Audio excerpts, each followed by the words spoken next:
Hello and welcome to BBC World News. I'm Samantha Simmons. European countries are continuing to take extraordinary steps to try and stop the spread of the coronavirus. Measures on a scale not seen before in peacetime are coming into force. In Spain, there's a nationwide partial lockdown for the next 15 days, while in France, all cafes, restaurants, cinemas and most shops have been ordered to remain shut. This report from Rich Preston. 3 of Europe's biggest economies have imposed national lockdowns. Spain is Europe's second worst hit country, with more than 190 deaths and over 6,300 infections, and has now declared a state of emergency. Public gatherings are banned and most shops and businesses are closed.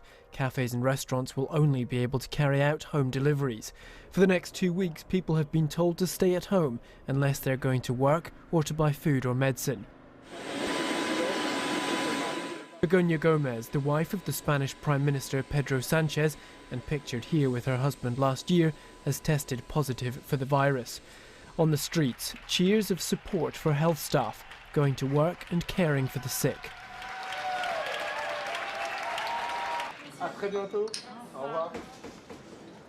At the stroke of midnight, sweeping new restrictions came into force across France. Public places described as non-essential forcibly shut, including cinemas, cafes and nightclubs. The traditional French bistro, an integral part of the country's cultural identity, closed. More than 90 people in France have now died from coronavirus, and authorities say this is the only way to prevent mass fatalities. J'ai conscience des efforts et des sacrifices.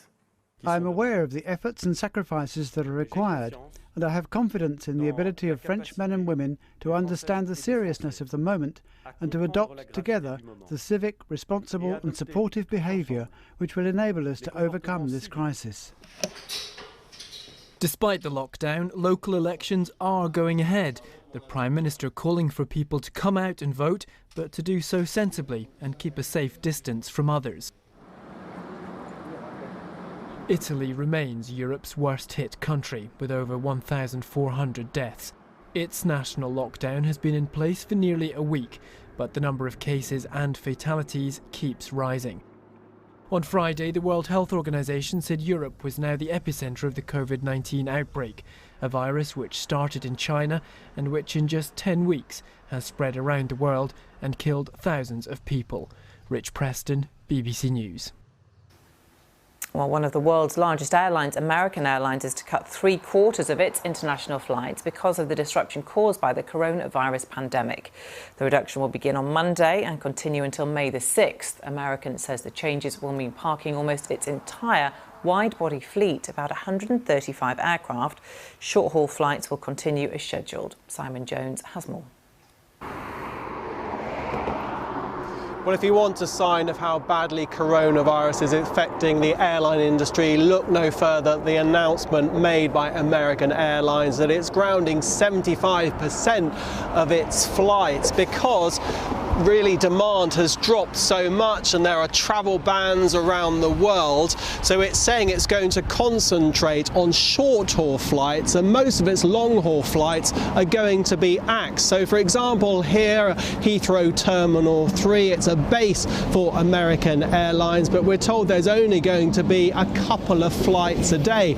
And of course, British people won't be allowed to get on those flights to go to the US, where those flights are heading, because there has been a ban on people from Europe travelling to the US. Simon Jones there. The White House doctor has said President Trump has tested negative for coronavirus. He underwent the check days after hosting a meeting with the Brazilian president, at least 4 of whose entourage have been infected. The capital city of the Philippines has declared a state of calamity due to the coronavirus outbreak. Around 13 million people living in metropolitan Manila are under strict new rules set by the government. The country has 140 confirmed cases and 11 deaths from COVID-19. Our reporter Howard Johnson is in Manila. Well, at the moment we're seeing that the streets here are incredibly quiet. Manila's normally this bustling, busy mega city where even today you could hear lots of noise coming up from the shopping malls underneath my building here. But no, at the moment it's completely quiet, and that means that people are staying in their houses. We went to the southern border of Manila to look at the traffic coming and going. It was quite light actually. Lots of people have left this city already. There are some concerns that because this was announced on Thursday that the lockdown would happen on Saturday night at midnight, that a lot of people left in the 2-day grace period. So there is also concern that maybe COVID-19 has been spread around the rest of the country as a result of this slow quarantine, or community quarantine as they're calling this lockdown. President Duterte calls it a lockdown, but as we saw today, it's a soft lockdown because on that border, people weren't being stopped from leaving if they had a good reason to leave, and if they weren't showing a temperature above 38 degrees, they were allowed to leave. So at the moment we're seeing people getting used to this new norm, as people say, trying to get used to living under these conditions. Also, a curfew will take place in many parts of the city tonight from 8 o'clock till 5 o'clock in the morning. Howard Johnson there. In other developments, anyone visiting Australia will have to quarantine for 2 weeks following an announcement by Prime Minister Scott Morrison. Austria is to close all of its restaurants and ban gatherings of more than 5 people. The Austrian public have also been asked to self-isolate. The Republic of Congo has reported its first case of coronavirus. A 50-year-old man who arrived from Paris has tested positive. The president of Kazakhstan has declared a state of emergency in the country and restricted people from entering or leaving it. And Jerusalem's Al-Aqsa Mosque and Dome of the Rock will shut their doors as a precaution against the virus. Just before we go, take a look at these pictures from Denver in the United States, where long queues formed at a drive-through coronavirus testing facility. So far, 7 US states have set up such stations, and as you can tell, they are pretty popular. On Friday, President Trump said that the administration was looking to open up more of these facilities.